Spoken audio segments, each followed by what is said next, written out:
Hi అండి, అందరికీ నమస్తే. నవకుసుమం ఛానల్కి స్వాగతం. ఈరోజు ఇంకో స్నాక్ వెరైటీతో మీ ముందుకు వచ్చేసాను. ఈ వీడియోలో మనం ఆలూతో శాండ్విచ్ ఎలా చేసుకోవాలో చూసేద్దాము. దీనికోసం ముందుగా 2 ఉడికించి పొట్టు తీసి ఇలా మెత్తగా చేసుకున్న ఆలూలని ఒక గిన్నెలో వేసుకోవాలి. ఉడికించిన బంగాళదుంపని పలుకులు లేకుండా మెత్తగా చిదుపుకోవాలి.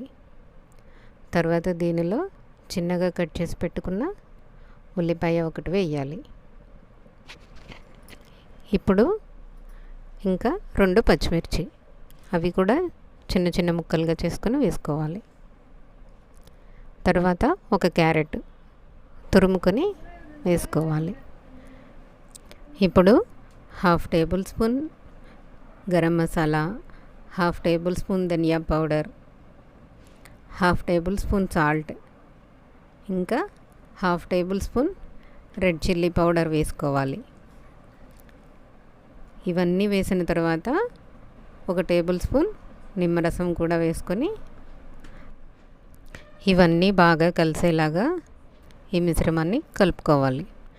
మనం వేసిన ఉల్లిపాయలు, ఇంకా పచ్చిమిర్చి, క్యారెట్, ఈ మసాలా దినుసులు, ఇప్పుడు వేసిన రెడ్ చిల్లీ ఫ్లేక్స్, ఇంకా నిమ్మరసం ఇవన్నీ కలిసేలాగా స్పూన్తో బాగా కలియపెట్టుకోవాలి. మనకి చిన్న చిన్న ఆలు పలుకులు కూడా తగలకుండా బాగా మెత్తగా కలిసేలాగా చూసుకుని ఈ మిశ్రమాన్ని మనం తయారు చేసుకోవాలి. ఇలా తయారు చేసుకున్న ఈ కూరని మనం ఒక బ్రెడ్ స్లైస్ తీసుకొని దాని మీద స్పూన్తో ఇలా స్ప్రెడ్ చేసుకోవాలి.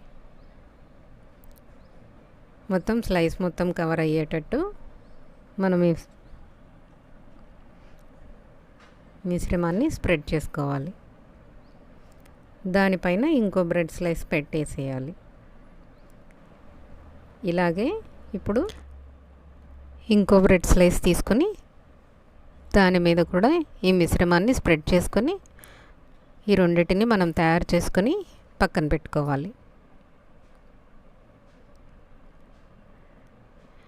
ఇవి తయారు చేసే లోపు మనం స్టవ్ వెలిగించి పెనం పెట్టి అది కొంచెం వేడి అయ్యేలాగా చూసుకోవాలి. పెనం మీడియం ఫ్లేమ్లో ఉంచుకొని మనం వీటిని తయారు చేసుకున్న తర్వాత కొంచెం బటర్ వేసి తర్వాత ఒక్కొక్క స్లైస్ని వేయించుకోవాలి. ఇప్పుడు పెనం వేడైంది కదండి.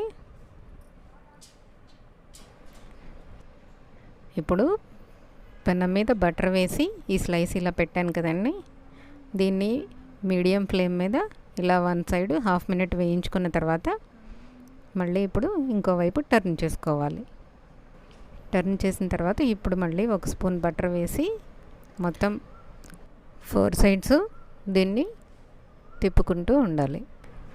ఈ స్లైస్ని ఇలా టర్న్ చేసుకుంటూ మొత్తం అప్లై అయ్యేటట్టు చూసుకోవాలి.